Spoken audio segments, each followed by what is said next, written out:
Let's discuss this in more depth now with Antony Loewenstein. He joins me from Sydney. Antony's a Middle East affairs analyst and he wrote the book, My Israel Question.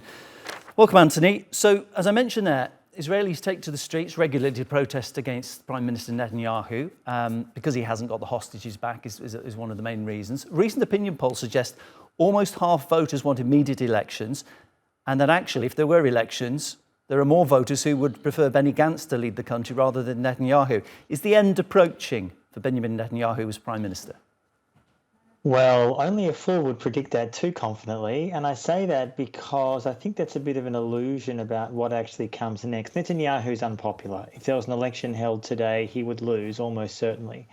Public opinion polls have said that for quite a while. However, and this is a very important caveat, people like Benny Gantz and the likely alternatives to Netanyahu are remarkably similar to Netanyahu on the key issues: Gaza, the occupation, settlements.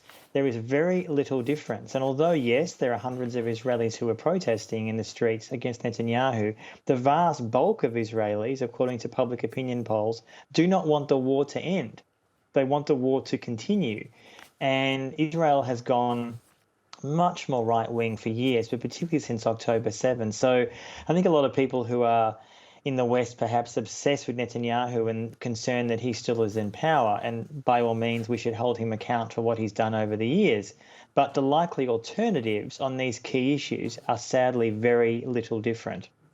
Let's talk about Benny Gantz, because he's in the United States and some people suspect he's maybe being sounded out by the US to see what his approach is. Would he suit them better as a leader of Israel? Let's imagine if he was elected into power. You talk about maybe there's not much difference, but he had said previously that if the hostages weren't returned by Ramadan, Israel would go into Rafah, which suggested if they were returned, that actually the war might end. So is it possible if Benny Gantz was in charge, the war would end in that scenario?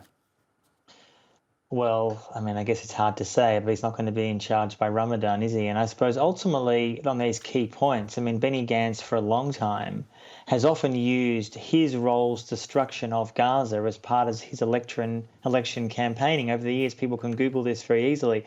He's often run for Prime Minister. And during his election campaigns, his PR material, his videos routinely show the destruction that he has caused in Gaza.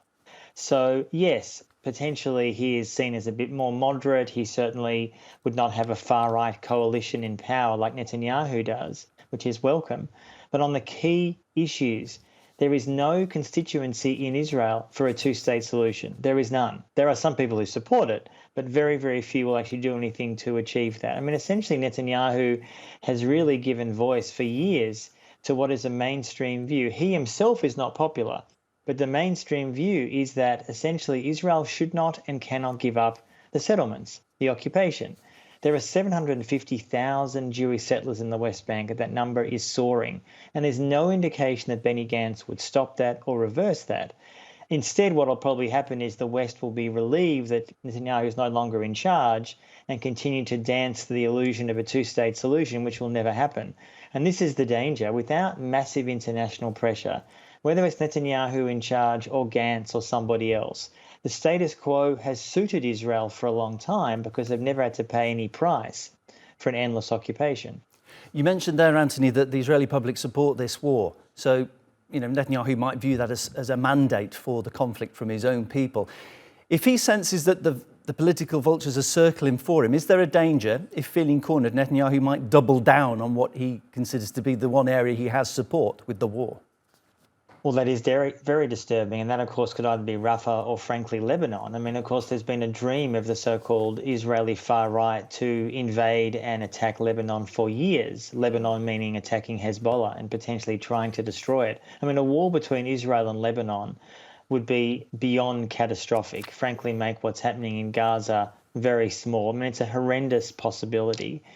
And there needs to be some kind of not just international pressure, but arms embargoes, actual action, some kind of pressure on Israel. And I mean, to see Biden, Kamala Harris talking about suddenly, particularly Kamala Harris in the last few days, apparent concern for Palestinians, Palestinians are not stupid. They realise that it's not serious. I mean, this is not really an issue that concerns America because they're only concerned that they may lose election support come November.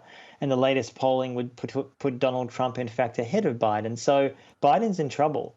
And it's a pretty sad state of affairs that any potential pressure from the US on Israel is not because America suddenly cares about Palestinians. They care about re-election come November. Good to speak to you, Anthony. Antony Loewenstein, my guest, Middle East Affairs Analyst. Thank you.